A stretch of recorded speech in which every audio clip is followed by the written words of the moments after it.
My second area, it was called La Jolla, which means the jewel, literally. It was definitely my proving grounds, my trial by fire, I think, in a lot of ways. A lot of stories I could probably tell. I think, though, it was also one of the most spiritual times, or one of the most spiritual opportunities to have just some cool stuff happen. The biggest one, I think, that jumps out at me was a time that we were going to visit an inactive member. I think he was about 16 years old at the time. And it was by his house was a dog. Just this terrible dog. His name was the Bandit. And every time we had walked by back and forth in front of the house, the dog always came out and started just barking at us. He would set up shop about 10 feet from the door, and he would constantly bark straight at us. He would not let us approach the door. But behind that door lived an inactive teenager. And one day we decided, all right, we're going to visit this guy. So we went over and we got up to the house, or about 20 or 30 feet away, and sure enough, there was the bandit. El Bandido was his name. He was barking at us and snarling and just showing his teeth and just really vicious. And we thought, all right, now what do we do now?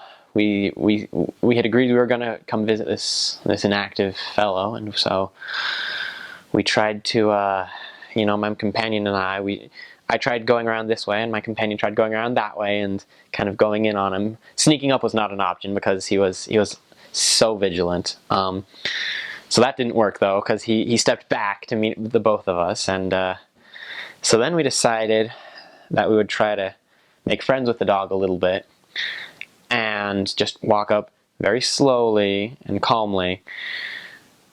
My companion didn't trust the dog as much, so he had his backpack sitting out right there, and keeping the dog, and the dog literally bit my companion's backpack. But I was still really rather naive, and I had a dog that was so friendly back at home that I didn't, I thought I could make friends with it. And so I reached out to try to pet it, or just offered it my hand, and it stopped growling a little bit. And I thought, okay, this is good, this is nice. I went in, and I even got to pet it a little bit on its head, and as I pulled my hand back, it attacked. It jumped, and it got my hand here, and as quick as I could pull it away, it bit again at my leg. And I came back, and my hand was bleeding, and obviously I had to stop and go back, and we went back to the apartment really quickly and called up the mission nurse. And the most amazing thing, though, was that obviously my hand was bloodied, and he had ripped into my suit pants, and my pants were ripped, but the garments beneath it were not. And beneath the garments were